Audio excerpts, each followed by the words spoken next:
Muy buenas noches, esperamos que se encuentren muy bien. Hoy tenemos una sesión más del curso de humor y stand-up.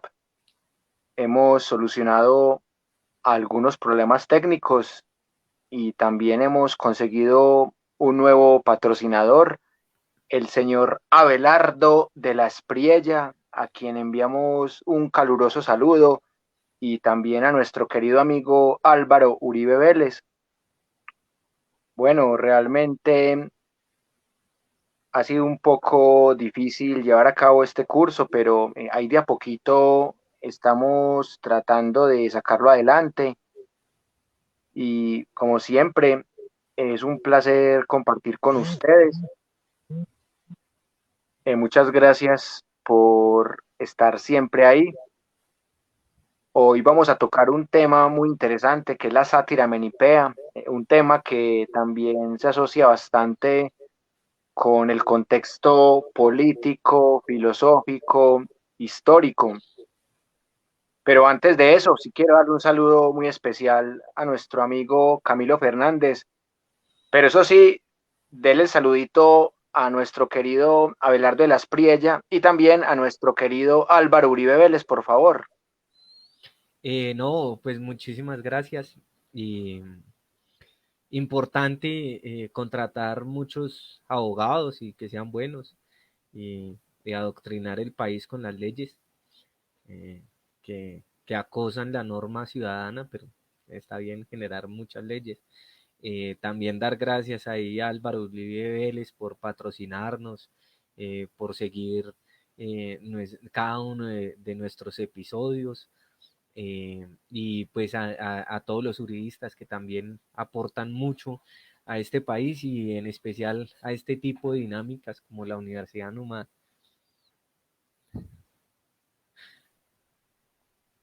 Hombre, yo creo que los humoristas más famosos son los uribistas. O sea, yo creo que si no fuera por el uribismo, sería muy difícil hacer humor en Colombia. Imagínese qué haríamos sin el conocimiento histórico de María Fernanda Cabal, esta señora que nos demostró científicamente que todavía estamos en la Unión de Repúblicas Socialistas Soviéticas. También nos demostró que la masacre de las bananeras fue un mito histórico inventado por un castrochavista llamado Gabriel García Márquez.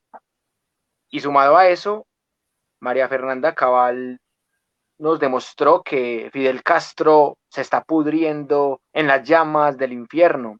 Así que sería muy difícil un país sin uribismo porque el uribismo da una cuota de humor muy interesante.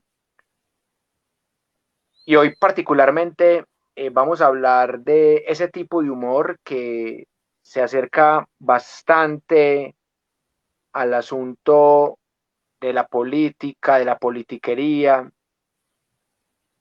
Y obviamente vamos a hacerle un merecido homenaje a este grande de la comedia colombiana llamado Abelardo de la Espriella, un excelente patrocinador que nos hemos conseguido.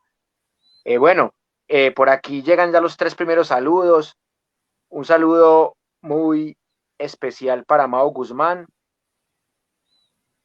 Bueno, y dice que si podríamos quitar el subtítulo. El problema es que de pronto amanecemos con las botas al revés, o sea, ese subtítulo no se puede quitar, hermano. Y por acá dice que, no, no entendí la pregunta, o sea, que si quitamos los subtítulos del video o que si quitamos el patrocinio de Abelardo de las Priega, o sea, ¿cuál de los dos quitamos? Oscar de la Hoz, un compañero que también es muy uribista, dice, Abelardo de las Priella, el costeño del Mediterráneo.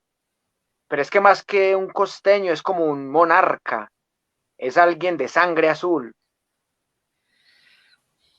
Dice Duván Gañán, otro muchacho que tuvo la desgracia de ver clase conmigo. Un saludo para nuestro amigo Duván Gañán, que dice, profesor, cuentero, cantante, humorista, historiador, padre. Wilmer, un saludo. Bueno, faltó decir gigoló, trae mis grandes profesiones ocultas. Mentiras, hombre. Un abrazo para usted. Hombre, ya la gente está empezando a reaccionar y eso que no hemos compartido en ninguna parte. Un saludo muy especial para nuestra amiga Jenny Duque, que también ha sido panelista precisamente del curso de nuestro amado y adorado Álvaro Uribe Vélez, y también del curso de enfoque de género y el curso también de fútbol. Un saludo muy especial para Santiago Pulido también, para Daniel Acevedo, para Carlos Cueto Escobar. Bueno, llegó el momento, hermano, de que nos contés, Camilo, para vos, ¿qué era la sátira antes de leer el texto sobre la obra de Voltaire? ¿Y qué tanto ese texto cambió tu visión de la sátira menipea? Para que empecemos a regar este video por todas las redes sociales, mi hermano. ¿Qué opinas, hombre, Camilo? Bueno, para mí, primero la sátira se unía mucho al término del burlesque, de, de, de tirar el balón con comba, como dicen por ahí. Y la interpretaba de esa forma. Y en un momento, pues, digamos que fue la primer percepción que le empecé a colocar a la sátira.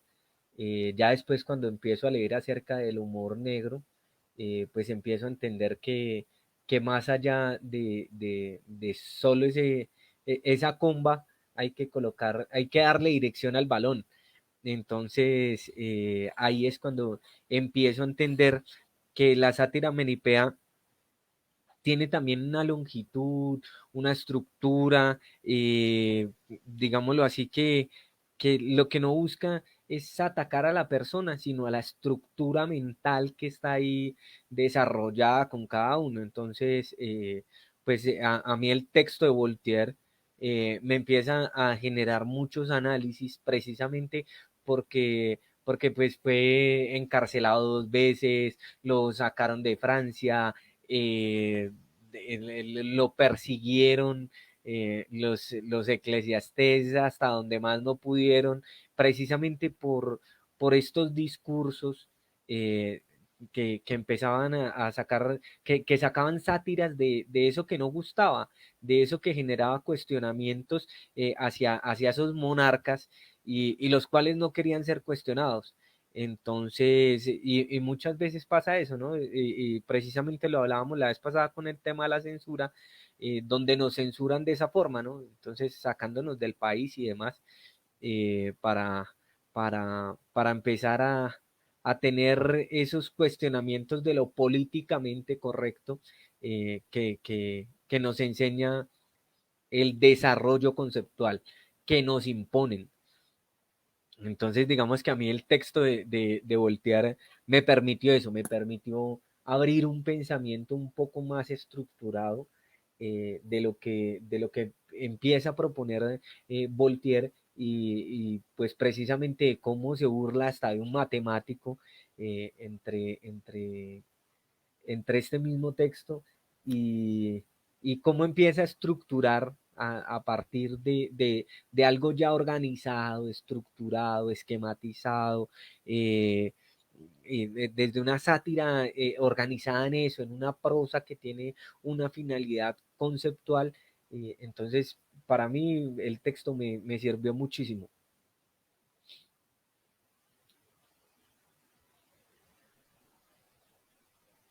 Sí, hombre, es un texto introductorio y de todas maneras esa obra Micromegas realmente marca un Voltaire mucho más sarcástico, mucho más humorístico y a la vez se burla de este tema de la filosofía dominante del momento.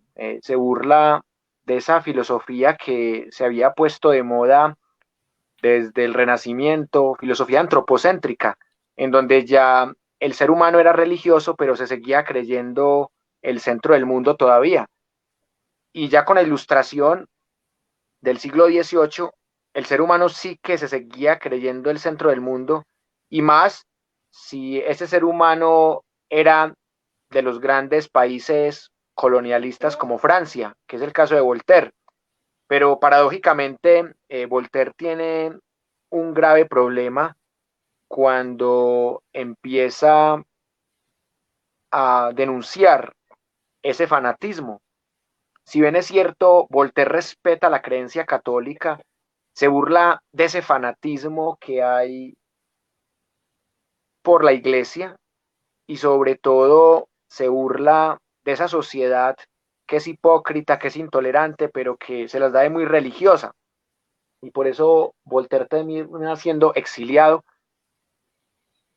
Y esa obra Micromegas es una burla no a la filosofía, no es una burla propiamente a la creencia como tal tampoco, sino que es una burla a esos seres humanos que se creen dueños de una verdad absoluta, siendo unas pequeñas hormigas en el mundo y unos microorganismos en el universo. Y por eso me parece que esa obra de Voltaire es fascinante, pues no le voy a hacer spoiler al cuento de Micromegas, pero sí quiero que lo lean, está en audiolibro, y precisamente ese es uno de los textos de reflexión que hoy tenemos para esta sesión, porque hay una serie de características que son bastante interesantes y que yo sí quiero que las empecemos a analizar con el rigor que merecen, pero antes de eso, sí quiero darle un saludo a varias personas que por aquí nos están saludando. Juan David Vargas, hombre, qué bueno que le parezca interesante. Por acá también Wiwandra, que siempre nos apoya con sus caras tristes, hombre, bienvenido Wiwandra. Gilma Noguera Cortés también por acá, no, reaccionó fue en otro curso. Luisa Fernanda Ruiz, de otra compañera que también nos ha apoyado bastante en este proyecto de educación popular. Bueno, ahí va llegando toda la gente y vamos con la mejor energía. Ahora sí quiero que entremos en materia y que analicemos punto por punto lo que es la sátira menipea. Como su nombre lo indica, viene de Menipo. Y Mikhail Bakhtin, que es un filólogo soviético precisamente, ahorita que estamos hablando de María Fernanda Cabal y de la existencia de la Unión Soviética, ese filólogo soviético, Mikhail Bakhtin, hace un estudio muy interesante de la sátira menipea en obras de Dostoyevsky, y en el caso de nosotros, pues tenemos el análisis en esta obra de Voltaire, en la obra Micromegas. Entonces, quiero que hablemos un poco de eso, pero sí quiero que definamos primero, o sea, qué entendemos por sátira menipea y también por géneros cómicos serios, que me parece que eso suena como si fuera una especie de paradoja, porque el diálogo socrático, la sátira menipea, han sido definidos como una serie de géneros cómicos serios que tienen unas características muy especiales, particularmente en el Micromegas de Voltaire podemos encontrar esas 14 características. Entonces, Camilo, quiero que hablemos de esa primera característica, quiero que hablemos de hasta qué punto el Micromegas de Voltaire aumenta el fenómeno de la risa. Esa es la primera tesis que quiero que discutamos. ¿Vos qué pensás de esa primera característica? Porque si una sátira menipea no aumenta el fenómeno de la risa, entonces realmente no es sátira o no cumple con una característica fundamental, teniendo en cuenta que la risa también es un fenómeno subjetivo. ¿Qué pensás, Camilo? Pues en estos términos de lo subjetivo y de lo objetivo, donde en la comunicación unidireccional uno juega como sujeto y el otro como objeto, pues también hay que hacer ciertos análisis, ¿no?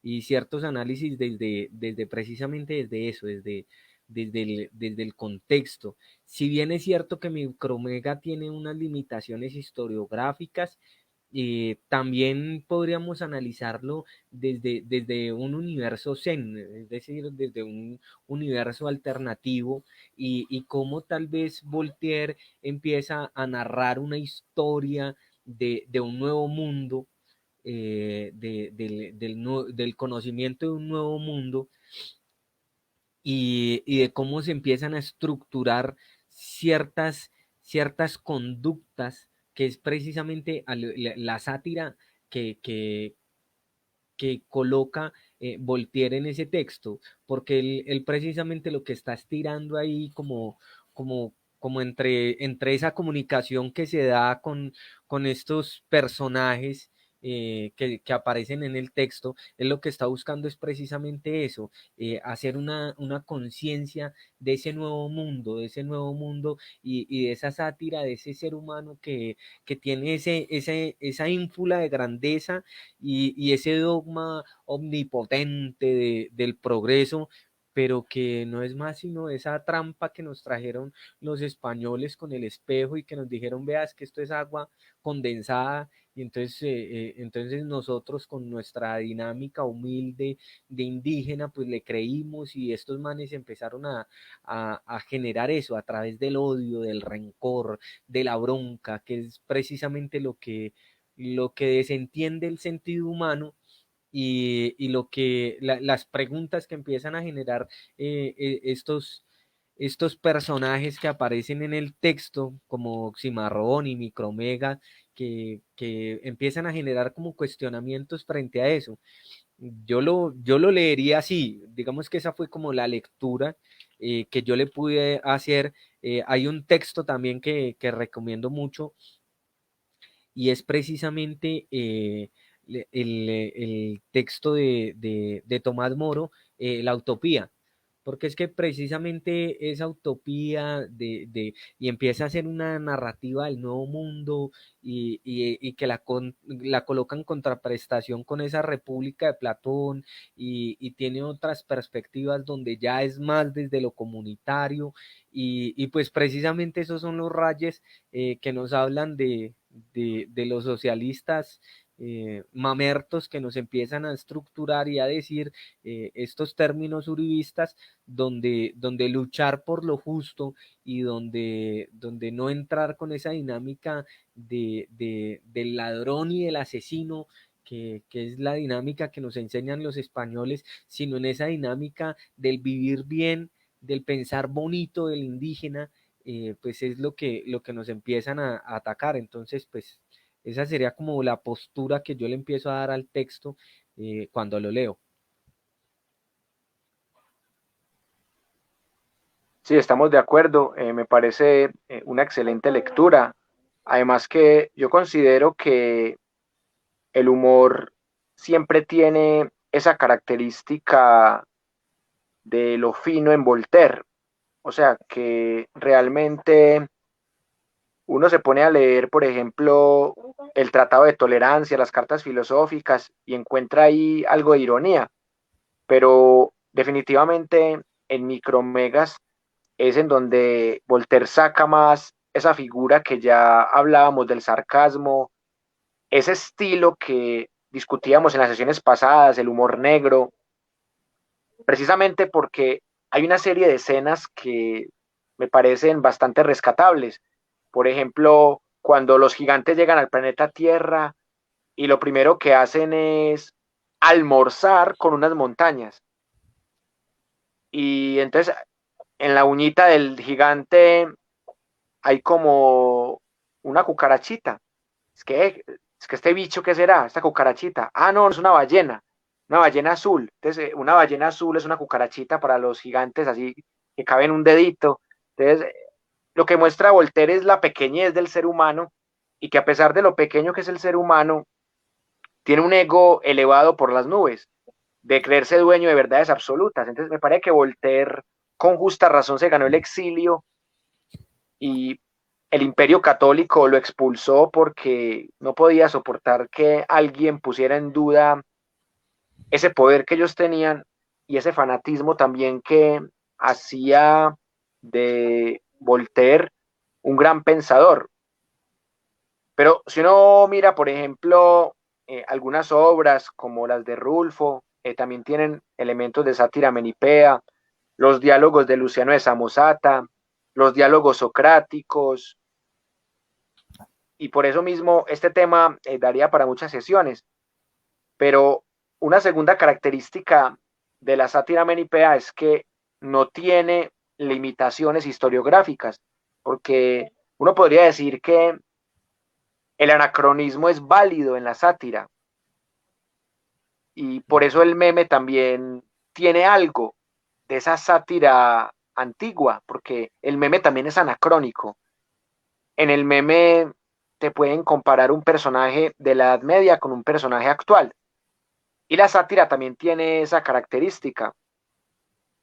Bueno, ¿qué pensás vos de esta segunda característica que son las no limitaciones historiográficas de la sátira menipea?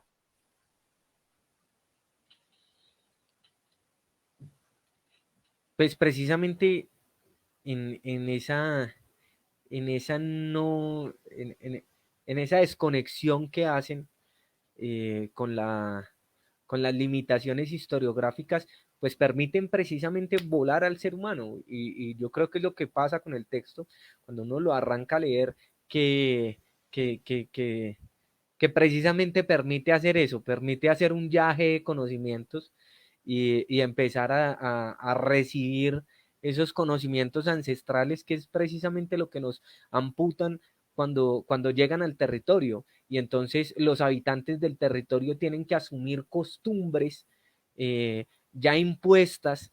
Y a mí me parece que detrás de ese texto de Micromegas se está narrando es eso, se está narrando es precisamente cómo esos, y hay que mirarlo, ¿no? Que son dos espacios de continente y si vemos, está el continente suramericano y el continente norteamericano y se unen por ese continente centroamericano, entonces digamos que daría mucho a pensar precisamente si verdaderamente Voltaire no está hablando precisamente de eso, si de pronto no lo hizo con ciertos escritos de Américo Vespucio, si precisamente lo que no está colocando es en cuestionamiento es esos saberes de ciencia que supuestamente se están hablando en aquel momento, porque es que precisamente esa ciencia es la que amputa los saberes de los conocedores y de los sabedores de nuestro territorio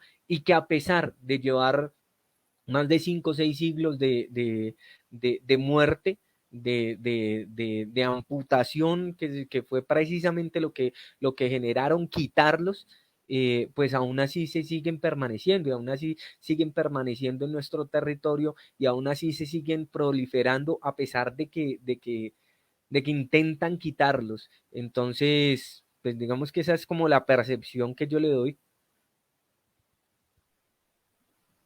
Sí, es excelente su lectura. Estamos de acuerdo, compañero. De hecho, también en el curso de Epistemología del Sur hablamos de algo similar, de cómo se contradicen esas cosmovisiones y de cierta manera es muy difícil escapar del eurocentrismo, también es muy difícil de escapar de los poderes hegemónicos, pero la risa permite eso. La risa permite no solamente romper los esquemas historiográficos, sino que también permite romper muchos estigmas de tipo colonialista y sobre todo aquellos sesgos cognitivos, prototipos o estereotipos que han dominado nuestro imaginario colectivo. Y la risa se convierte en ese factor que destruye con inteligencia regímenes totalitarios, como ya lo habíamos hablado. Un saludo muy especial para José Antonio Muñoz, que le divirtió mucho el tema de Abelardo de las Priella como patrocinador. También por acá reaccionó nuestra panelista Laura Carolina Izaza. Bueno, ella tiene el enlace por si quiere entrar un ratico. Laura, nos encantaría que entraras un ratico porque tenías unas preguntas y las puedes hacer aquí al aire. Si estás por ahí, Laura, conéctate. Un saludo para Juanjo Cardeño, para Jaime, para María Isabel García Giraldo, otra muchacha que hace poco ingresó a nuestro proyecto y siempre bienvenida. para Paola Monroy, para Juan Pablo MV, para Juliano Ospina, para Milder Navarro. Esto se puso bueno, hermano. Bueno, llegó el momento de entrar en otra de las características interesantes de la sátira menipea desde la perspectiva de Mijael Baftín y aplicando el tema a la obra Micromegas del gran escritor Voltaire, que no solamente dejó un aporte muy importante a la filosofía ilustrada, sino que también dejó un aporte muy valioso para la literatura con Micromegas. Viene una tercera tesis que me parece muy interesante, que es el tema de las fantasías audaces y de las aventuras motivadas. Y casi todo humor tiene eso, o sea, el humor tiene esa dosis de fantasía que también la tiene la literatura.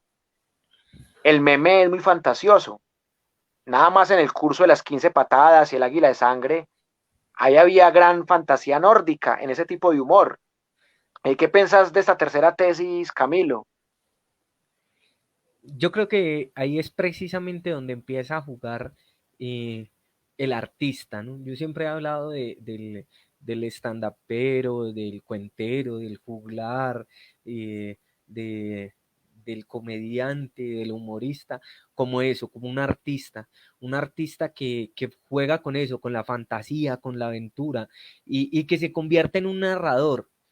Y sí, es un narrador sospechoso, porque es que precisamente cuando uno lee el texto, uno entiende que hay una narración sospechosa en ese texto, que más allá de estar contando una historia, verdaderamente el autor está hablando más allá de la historia y está tirando unas sátiras bastante interesantes y es precisamente donde ese artista empieza a jugar con esa motivación y con ese discurso audaz que, que encanta a la persona que lo escucha y que precisamente permite llegar y permite golpear y tocar esas emocionalidades, esos sentires y esos saberes que se crean precisamente en el show. Entonces, a mí me parece pues bastante interesante ese proceso que se genera con Micromega.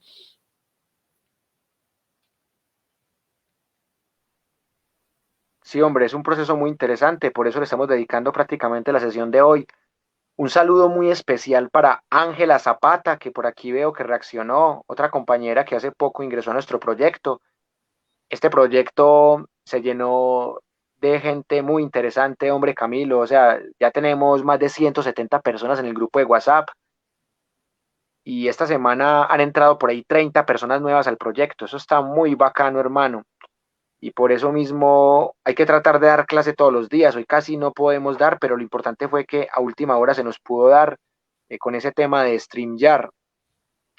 Hermano, sigue la tesis que más me gusta a mí, porque yo creo que eso lo tiene no solamente la sátira menipea, sino que también lo tiene la diatriba, lo tiene el vituperio, lo tiene el meme y todas las formas de humor negro que uno puede encontrar en la historia y en la actualidad.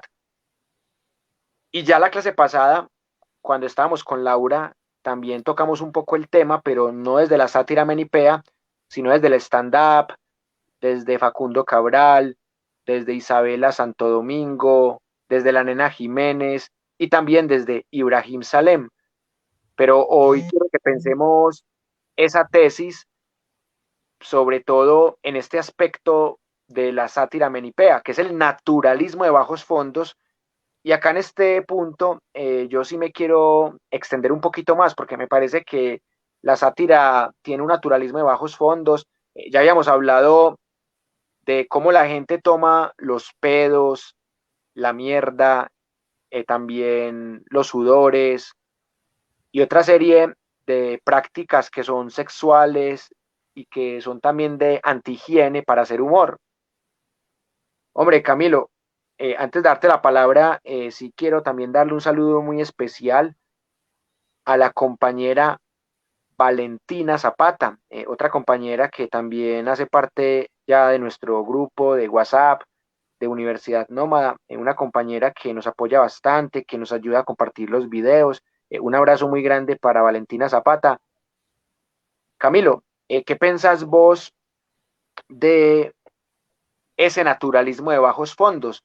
Cuando se utiliza los pedos, la mierda, la diarrea, los malos olores, como diría mi profesor Venancio, que daba clase borracho en la Unión Antioquia, la bocueca, la macueca y la pecueca, todas las cuecas.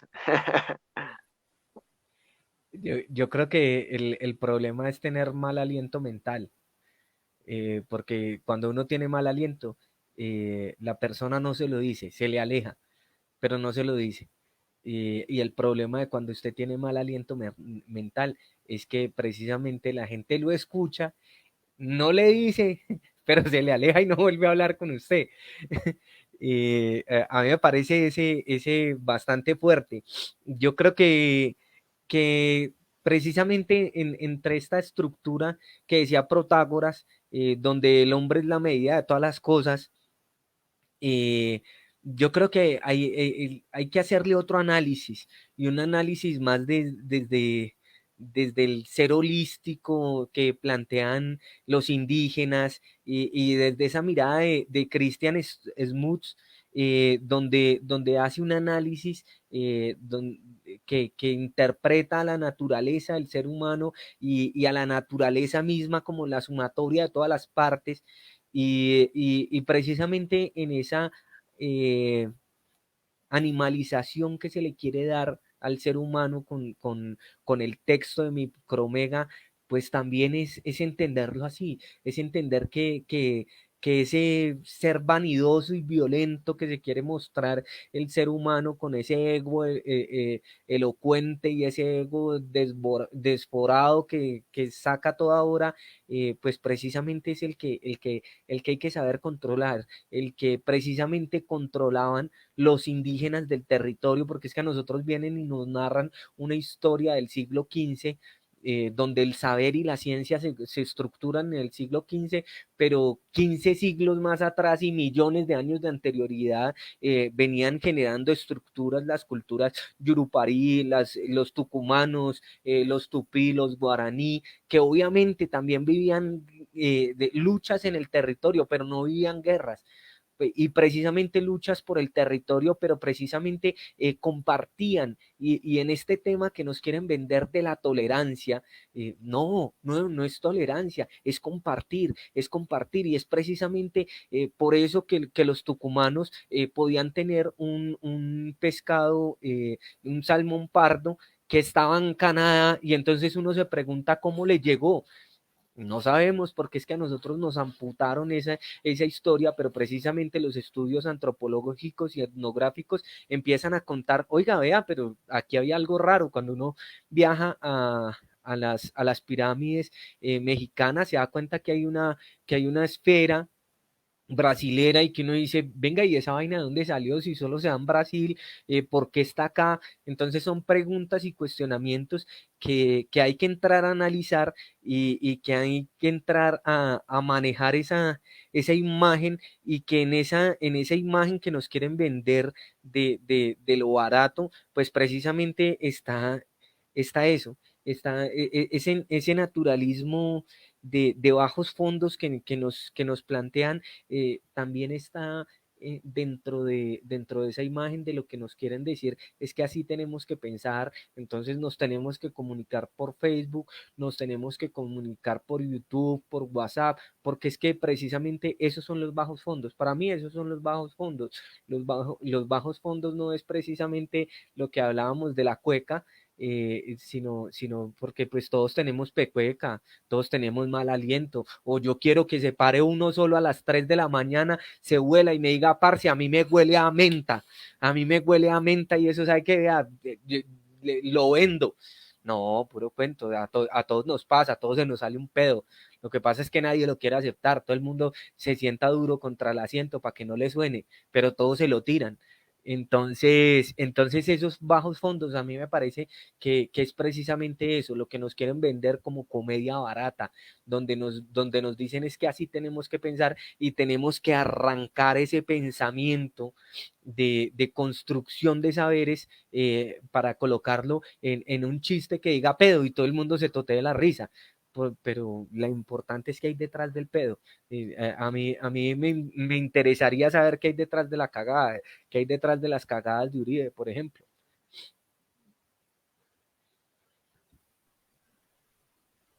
Camilo, definitivamente esta característica de la sátira menipea me parece a mí que es la principal, porque ¿quién no ha dado un beso con mal aliento? Y así como hoy tenemos el patrocinio del gran abogado Abelardo de la Espriella, que nunca pierde caso y que terminó patrocinando un proyecto de educación gratis cuando era criticado la educación gratis, también hay que decir que hay una serie de cosas que nos han enseñado desde el mismo colonialismo, como vos lo decís, que nos hacen sentir vergüenza por nuestro cuerpo. Pensemos solamente en tres escenarios. O sea, el primero, el escenario de la religión dominante, en donde nos hacen sentir vergüenza de la sexualidad.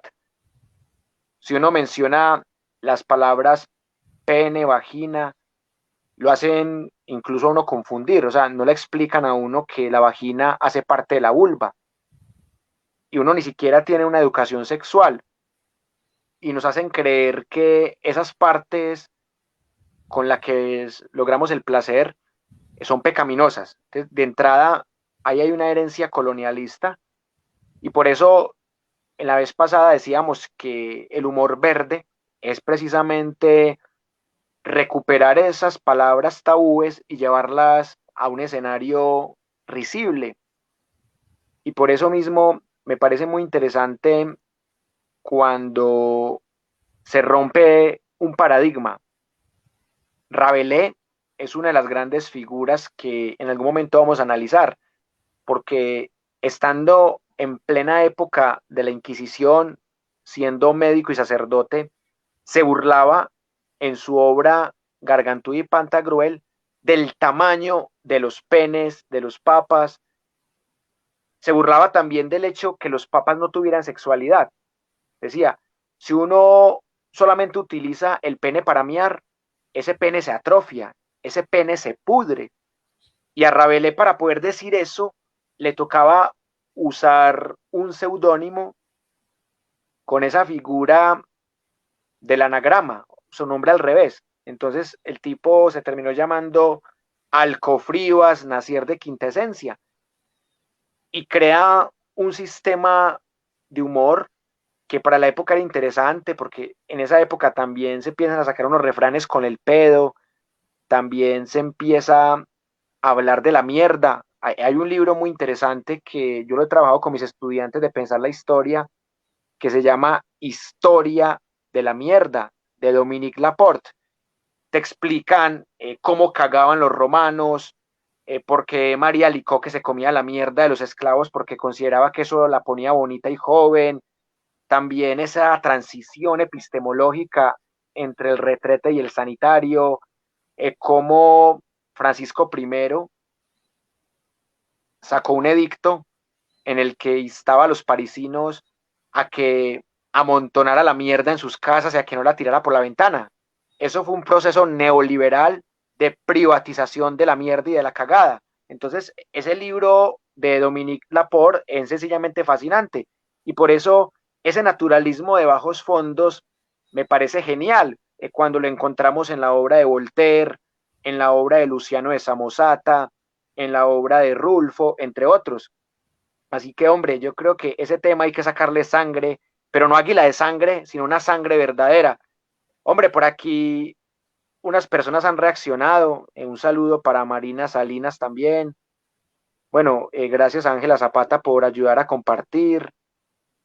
Oscar Martínez, que está diciendo un piropo para nuestro patrocinador. Dice Oscar Martínez, qué buena persona es Abelardito. Hombre, pero es más buena persona Uribito. Y Álvaro Uribe Vélez es una excelente persona. Lo que pasa es que es un pésimo politiquero, pero es una excelente persona también. Por acá Milder Navarro, bueno, mandó un meme que parece como un bollo. Entonces creo que esto fue inspirado en Dominique Laporte, en Historia de la Mierda. Oscar Martínez acaba de profundizar el comentario sobre nuestro patrocinador. Dice, pensé que el patrocinio de Abelardo era un chiste, por ser esta una conversación de humor, pero si lo hizo, se le agradece. Ojalá no te obliguen a autocensurarte. Bueno, lo que pasa es que Abelardo es un tipo de contradicciones, o sea, el tipo dice que la educación debe ser privada, pero está patrocinando un proyecto de educación popular en Facebook. Esperemos que en el 2022 no nos vaya a cobrar Abelardito, hombre.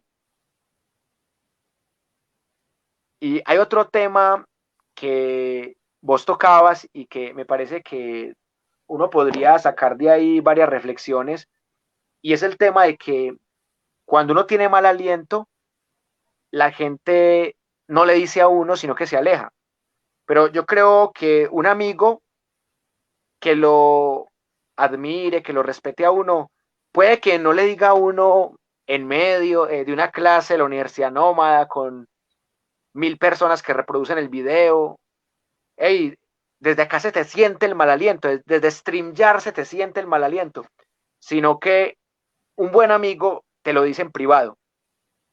O sea, un buen amigo es el que felicita en público y el que corrige o sugiere en privado. Entonces, por el inbox, Camilo le puede decir a uno, hey Wilmer, tenés un pésimo aliento, desde aquí, desde Bogotá se te siente, pero por inbox, o sea, por privado, que no se entere Uribe, que no se entere el patrocinador Abelardo de las Priella, que no se entere Águila de Sangre ni Bagué, que de pronto nos manda a amenazar con las 15 patadas por Paula, pero todo se dice en secreto. Y ya para redondear un poco este tema del naturalismo de bajos fondos, quiero que hablemos de la quinta tesis, y es el tema del universalismo filosófico excepcional en el humor y en la sátira menipea.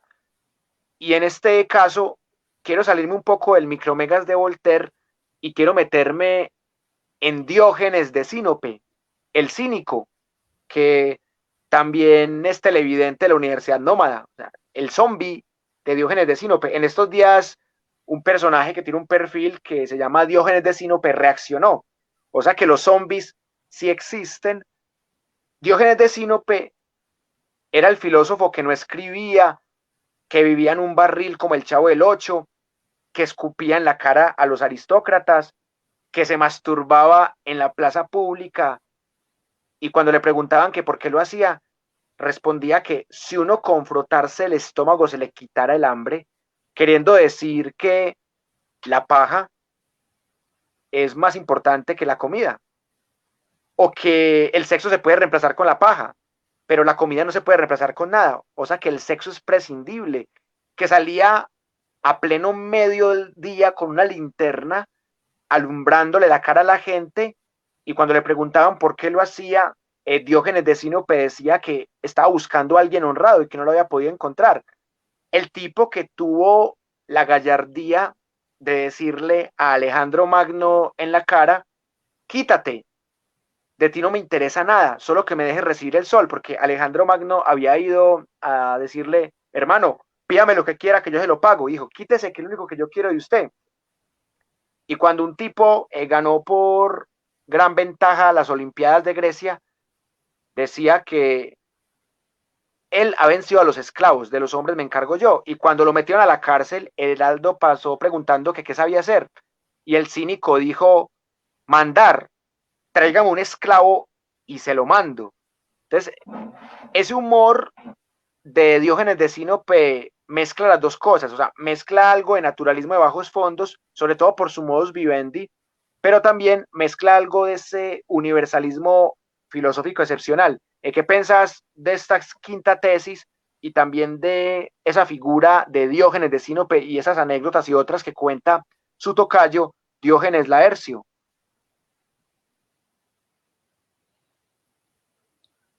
Yo creo que las concepciones muchas veces varían. Cada quien le da las interpretaciones que le quiere dar. Por ejemplo, Alejandro Magno entendió que el man le estaba haciendo sombra a la ciudad que estaba y pues precisamente por eso se fue de ahí, para que ella pudiera seguir creciendo. Y digamos que lo interpretó así, pudo que se lo haya dicho con esa finalidad, pudo que no, pero precisamente la sátira busca eso, busca dejar en entredicho, dejar las cosas en entredicho, como que sí, pero no, pero de pronto, pero tal vez, pero ¿desde cuándo?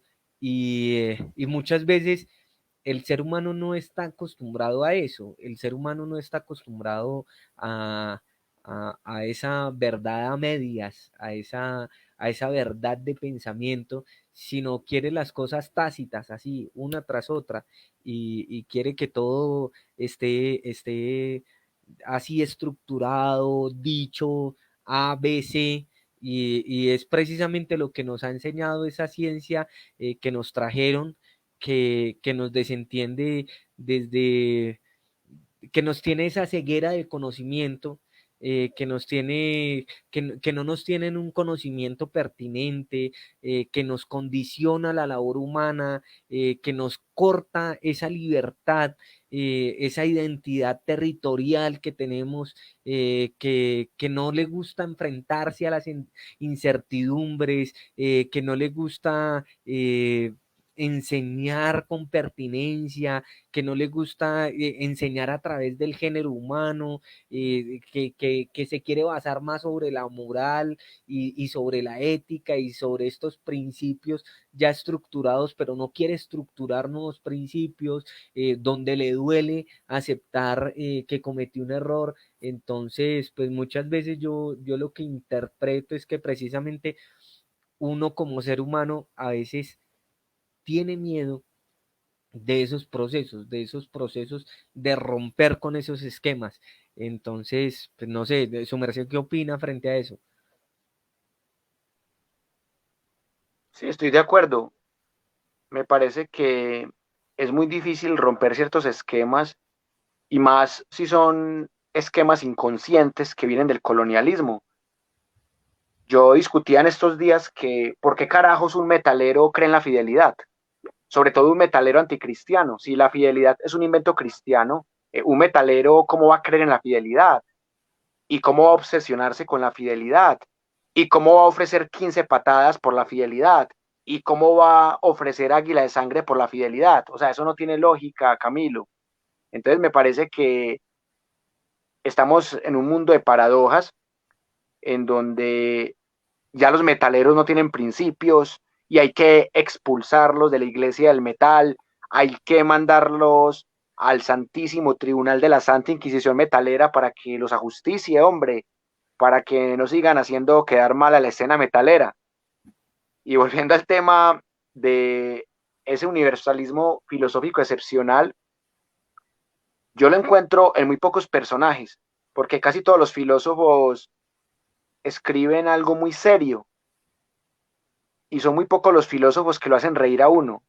Por eso nosotros creamos la Universidad Nómada, porque Deleuze rescata la risa de Nietzsche. O sea, Deleuze dice que si uno lee a Nietzsche y no ríe, no lo está leyendo, porque el Zaratustra es pura risa, es puro pensamiento nómada. Y Nietzsche escribió para lectores que no habían nacido, es decir, para nosotros, pero nosotros tampoco parece que a veces valoráramos mucho ese pensamiento nómada.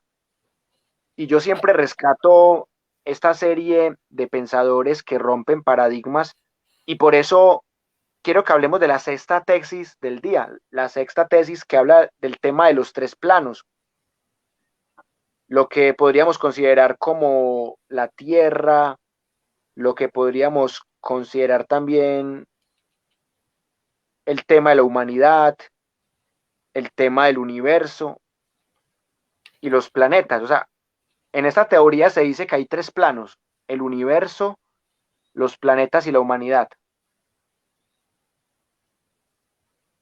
Y hacemos parte del universo también como microcosmos.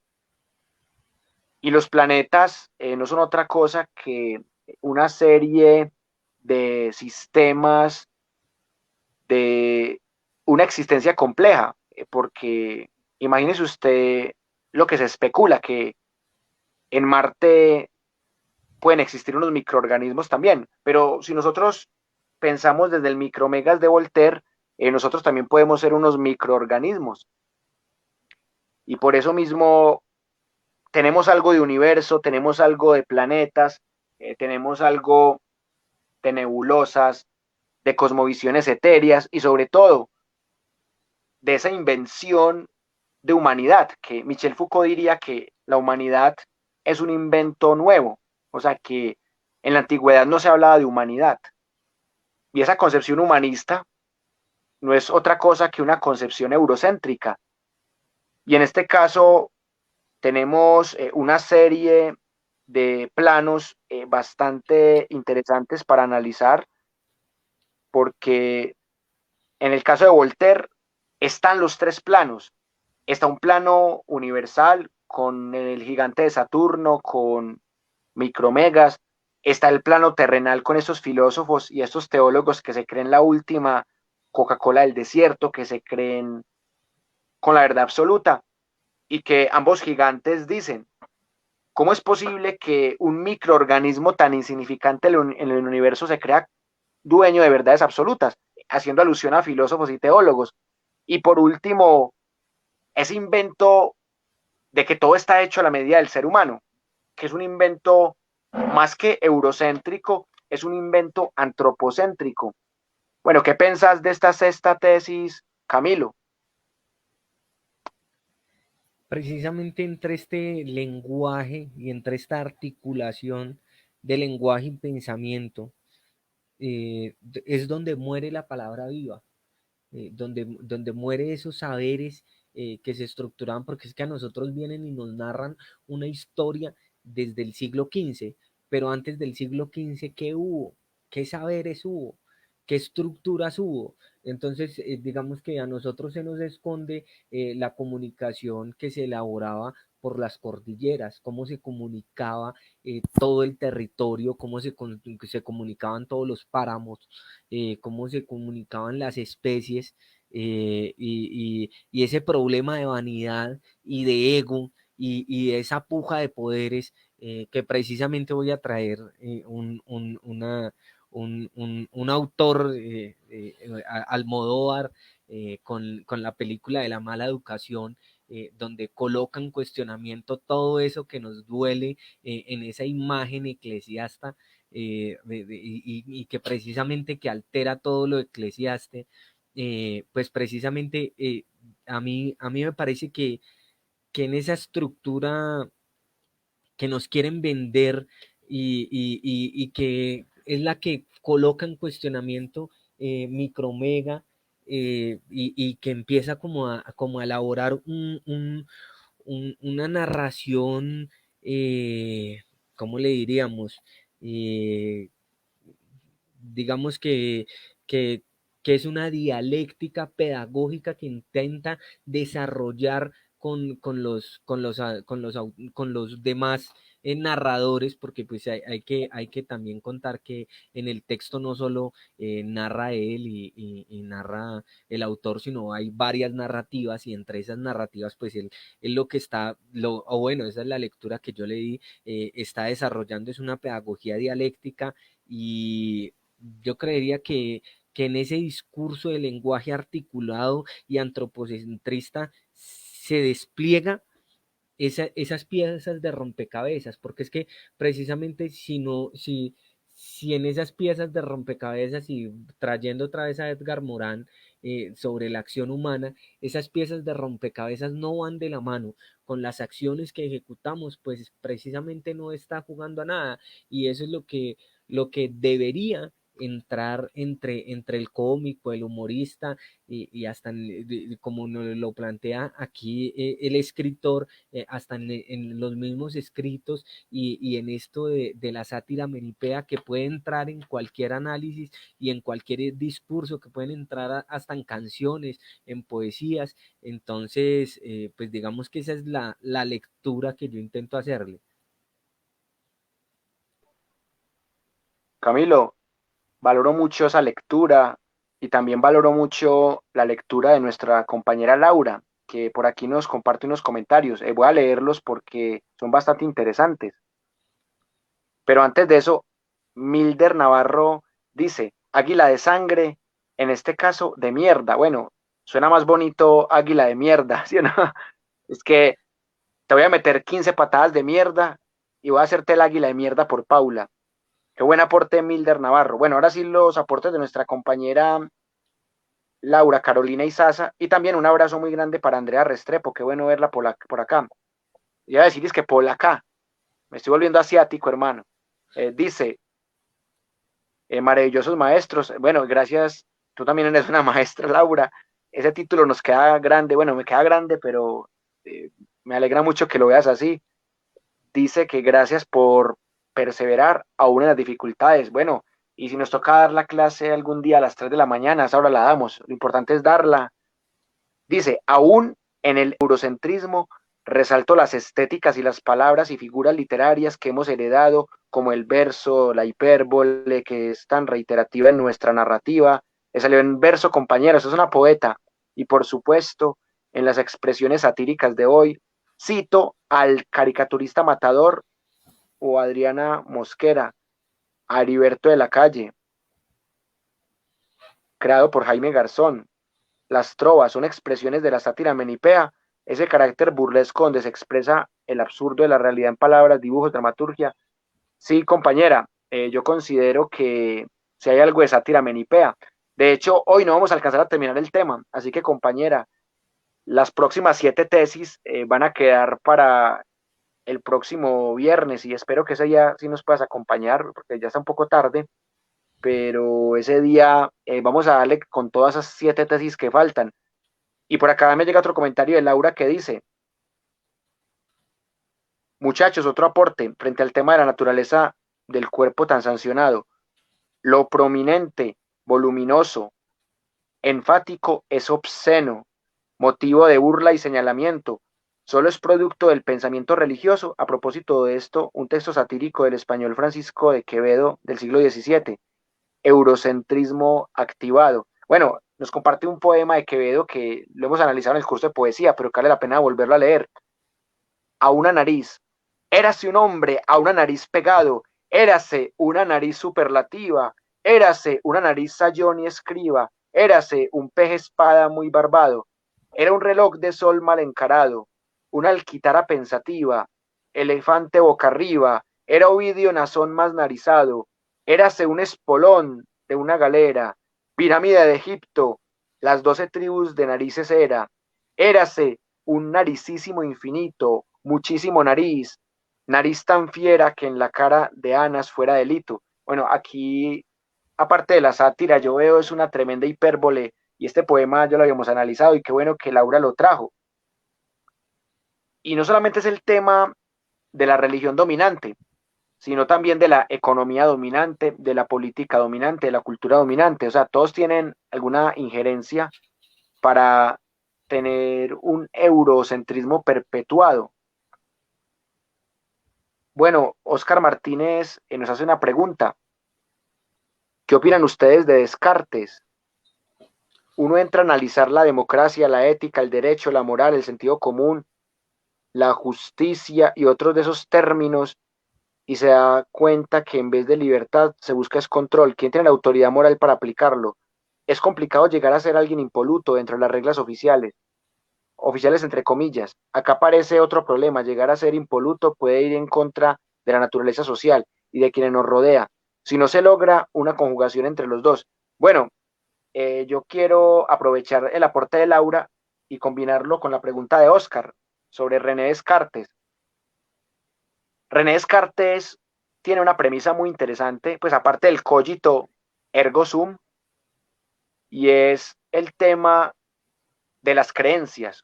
O sea que un filósofo no debe atacar las creencias, sino preguntarse por los fundamentos de las creencias. Y por eso yo quiero rescatar el trabajo de Michel Onfray, que hace una deconstrucción muy interesante de los tres grandes monoteísmos, el cristianismo, el islamismo y el judaísmo, en el Tratado de Ateología. Y eso me parece que es una forma cartesiana de explicar el fenómeno religioso y de no atacar la creencia en sí, sino su fundamento, pero atacarla con argumentos, obviamente.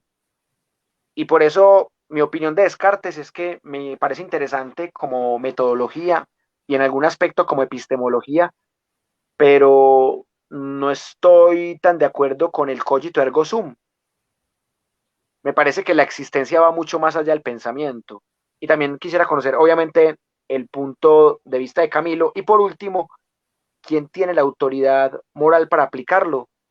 Lo que pasa es que la autoridad moral, pues, se le atribuyen los grandes imperios, como en este caso el imperio teocrático, en su momento el imperio romano, el imperio turco-otomano, el imperio austrohúngaro, el imperio germano. Esos imperios que se cayeron en la Primera Guerra Mundial controlaban todo. Y los nuevos imperios también lo quieren controlar todo.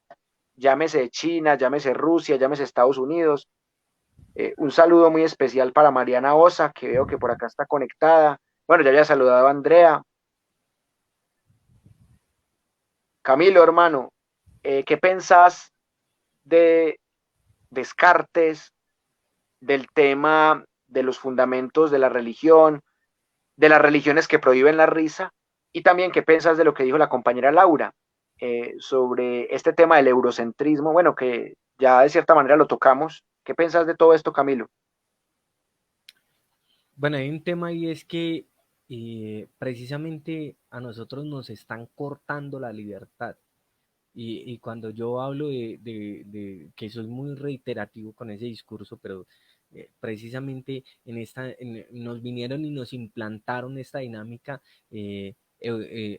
eurocentrista y antropocéntrica, donde nos dijeron es que el ser humano es así, punto, y manda sobre todo el mundo, que era una perspectiva que no tenía el indígena y precisamente por eso es que lo manipulan y por eso es que lo matan y acaban con él. Dos, tres pelagatos que lo único que sabían hacer era asesinar, robar, mentir. Entonces, precisamente en ese discurso, eh, pues lo que buscan es precisamente perder la historia y perder esas imágenes y construir las nuevas, ¿no? Entonces, en esa construcción nos dicen esto es show y esto es espectáculo y esta es la ley, ¿no? Y precisamente la norma está para sostener la convivencia, pero la ley no, la ley es implantada y punto, se cumple y punto.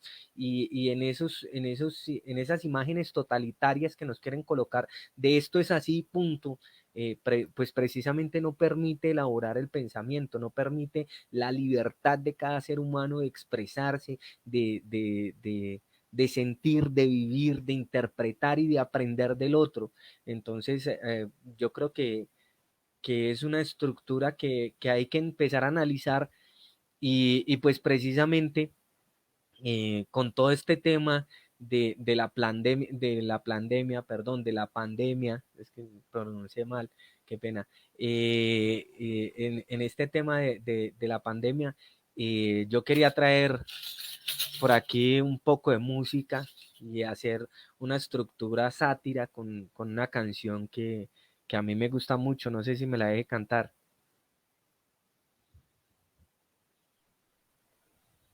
Camilo, usted se me adelantó porque precisamente la tesis número 7 habla de eso, de la pandemia, es decir, de esas situaciones morales y psicológicas que se imponen desde el poder dominante y desde la fantasía experimental, porque la gente dice que las teorías conspirativas son falsas, y es cierto, gran parte de las teorías conspirativas son falsas, pero también gran parte de las teorías oficiales son falsas. Y no estoy diciendo que el coronavirus sea falso, pero hay muchas cosas raras en el coronavirus. El tema del Comité Médico por la Verdad, el tema de la censura de estos medios a quienes piensan distinto, los falsos positivos, el tema de los asintomáticos, que es algo bastante sospechoso, el tema de que el coronavirus solamente dé en bares o en teatros en donde caben 20 personas y que en el metro no dé. En el metro de Medellín, que se montan miles de personas, no da. Antes de las 8 de la noche no da. El coronavirus solamente da de 8 a 5 de la mañana y en el metro no da, en los buses no da, en los grandes centros comerciales no da. Entonces es una enfermedad bastante rara. No digamos que es una enfermedad inexistente, pero el coronavirus es una enfermedad bastante rara. Pero más allá de la pandemia o no, lo interesante es cómo esto se ha vuelto un mecanismo social y político para hacer humor y para construir nuevas fantasías experimentales, para jugar con ese miedo, con esa psicología de terror que se ha vuelto el coronavirus.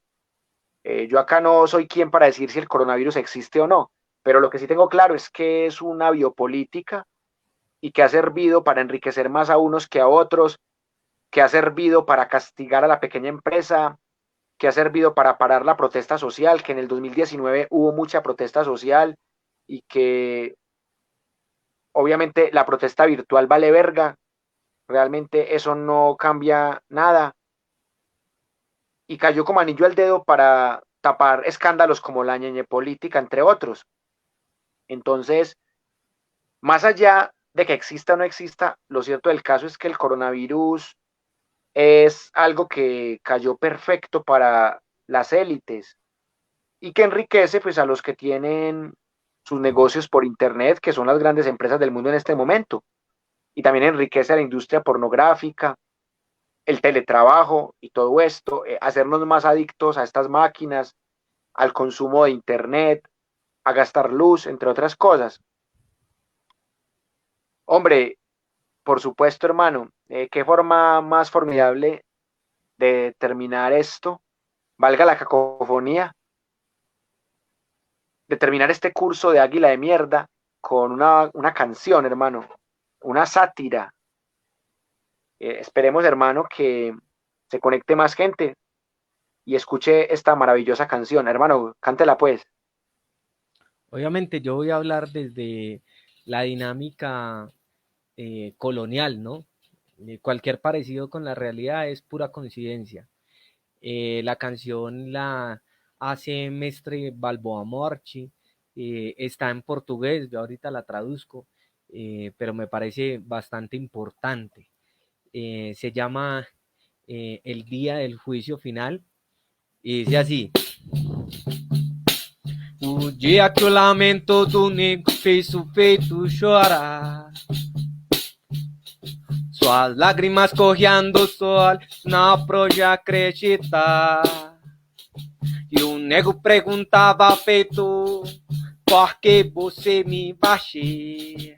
Que a sangue que corre na sua veia é bem parecida comigo. Será por la pele escura nasci. O feitor queria que você passasse um dia lá na senzala, com fome, com frio e com medo, torcendo pra que a noite chegasse. Na madrugada o pensamento ri e porta vai se abrir. E o nego era sacado pra fora e amarrado no tronco da dor. Mas um dia logo vai brilhar. É na enxada um nego vai trabalhar, com o corpo todo magurado, será que ele vai aguentar? O dia que o lamento do nego fez o peito chorar. Mas quando chegasse seu dia feito, dia do juízo final, você vai ficar frente a frente Porque o nego do canavia, que nesse dia feito, sua pele clara não vai prevalecer. Foi no dia que o lamento do negro fez o peito chorar.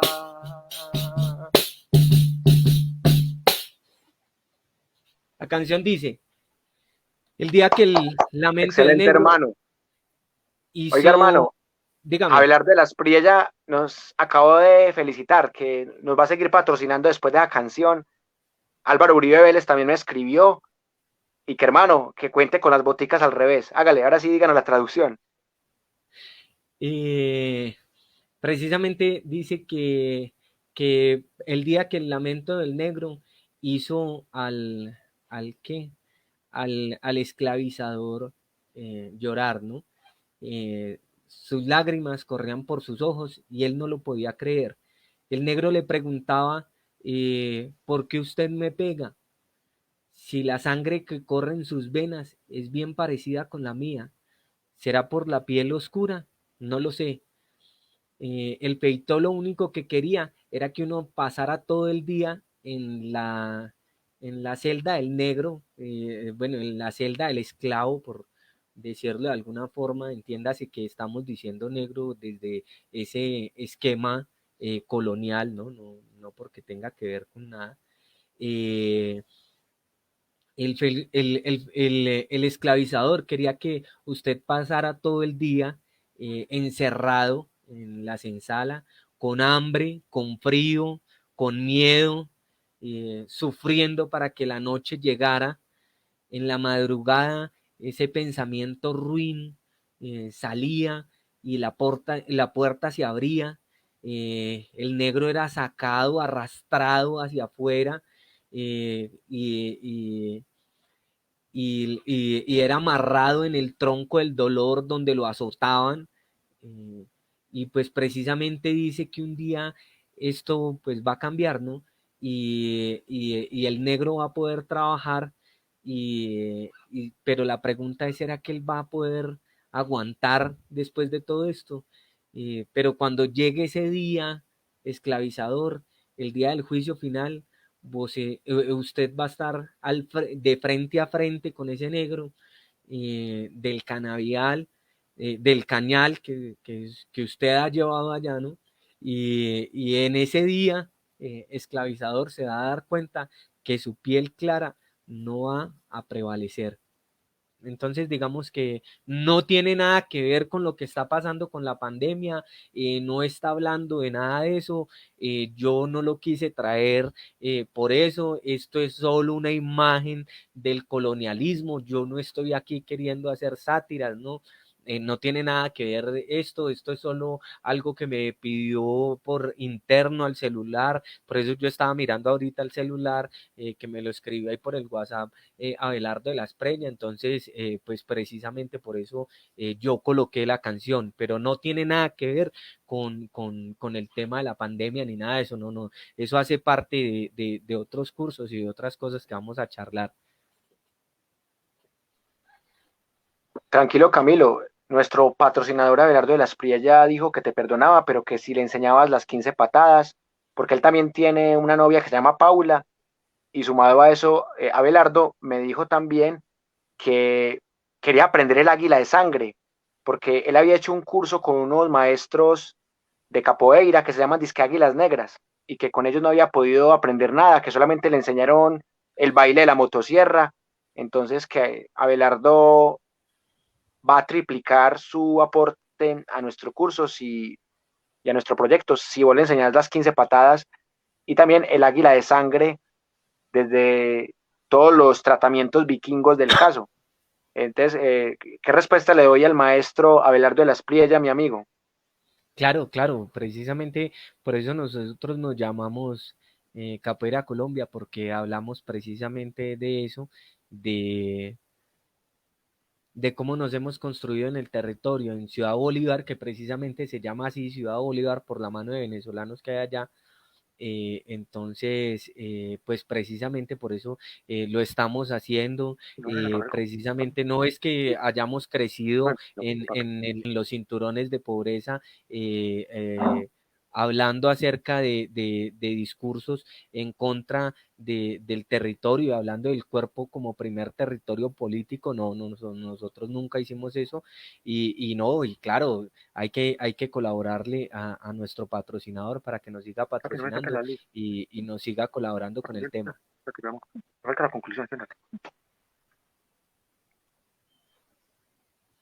Sí, hermano. Oh, imagínate que por acá me llegaron unos comentarios todos interesantes, ya que nos íbamos a ir, pero los voy a leer rápidamente. Un saludo de nuevo para Andrea Restrepo, que dice: no hemos tenido libertad, hemos sido presos del sistema históricamente. Desde el psicoanálisis somos sujetos a las normas. Los que están sucediendo es que lo que está sucediendo es que los mecanismos caducos ya no son efectivos. Hay que inventar nuevas maneras de esclavizar, dominar, controlar aún más, seguir adoctrinando una población pasiva como son las generaciones actuales.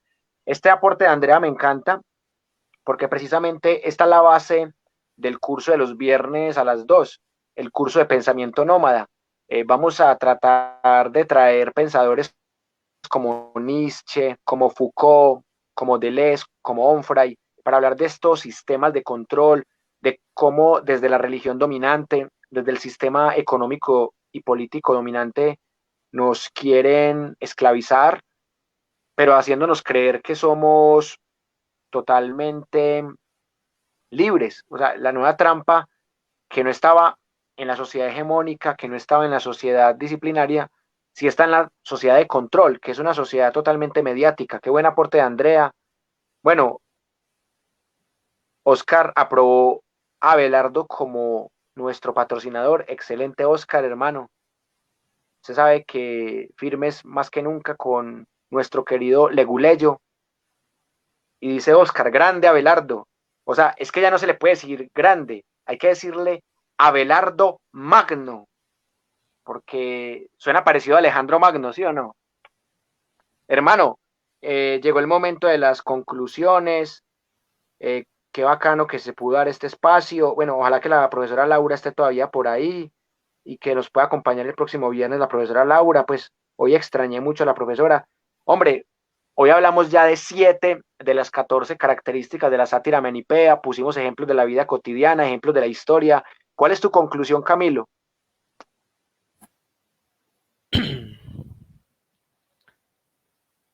Yo creo que uno como artista debe jugársela, en todos los aspectos, porque precisamente somos artistas en todo, y es que el problema es que hemos perdido esa imagen del arte. Entonces nosotros tenemos que ser artistas hasta para conquistar a la pareja, bien sea hombre, bien sea mujer, eso no afecta, pero hay que ser artista para eso, hay que saber utilizar los colores para que el arte se vea bonito y para que sea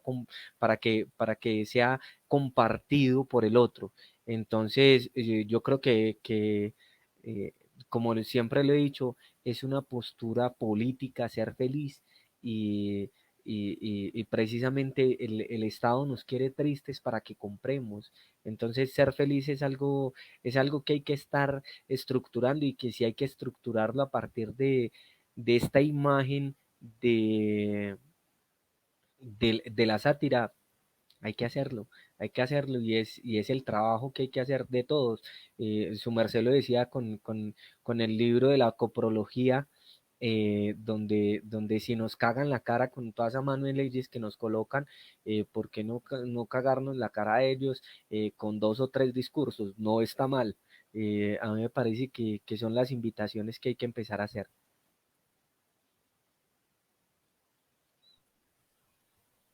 Hombre, Abelardo, excelente conclusión. Camilo, ¿cómo así que? Por la barba, sí. Sí, te confundí. Y no, y yo dije, Abelardo está como acuerpadito. O sea, ese Abelardo come bueno. Está bien alimentadito con el curso de las 15 patadas. Tiene, tiene fuerza, Hombre, tiene. Camilo, gracias por los aportes. Bueno, mi conclusión es muy sencilla. La sátira menipea es universal, no solamente por el tema del universalismo filosófico excepcional que uno puede encontrar en las obras de pensadores como Voltaire, de filósofos como Diógenes de Sinope, de escritores como Juan Rulfo, también en los diálogos socráticos, en los diálogos de Luciano de Samosata, y definitivamente hay que seguir estudiando la sátira menipea porque nos permite comprender una época y saber que todavía en el meme, en el stand-up, se siguen utilizando estas estrategias para hacer humor. No solamente está el tema del naturalismo de bajos fondos, sino que está también esa gran capacidad de aumentar la risa a temas que son tan serios como la muerte, como el dolor, el tema de los tres planos que parece metafísico, pero que también puede ser humorístico, el tema de las fantasías experimentales y de la psicología moral que domina una cultura de la seriedad y que propicia una cultura del humor como la de Rabelais, también el tema de las fantasías audaces, las aventuras motivadas y las no limitaciones historiográficas del humor. Entonces me parece que ya cumplimos la mitad del objetivo, que era hablar de 7 de las 14 características que según Mijail Baftin tiene la sátira menipea. El próximo viernes esperamos tener una sesión de 2 horas porque probablemente va a estar la profesora Laura también, entonces vamos a tener una sesión de 2 horas, vamos a empezar a las 8 de la noche, esperamos no tener dificultades porque siempre los viernes tenemos dificultades, por eso conseguimos un patrocinador rico como Abelardo de la Espriella. Un saludo muy especial para él si nos está viendo. También para nuestro querido amigo Álvaro Uribe Vélez, que también debe estar en su finquita viéndonos. Camilo, un abrazo muy grande, mi hermano, y hasta pronto. Vale, pues, igualmente, un abrazo gigante. Un abrazo. Bueno, ahí seguimos con la Universidad Nómada. Ya saben que los que quieran hacer parte del proyecto me escriben al interno y les mandamos un chequecito de Abelardo y por el derecho lo metemos al grupo de WhatsApp. Y hombre, pues Camilo, bienvenido hermano y hasta pronto. Nos vemos.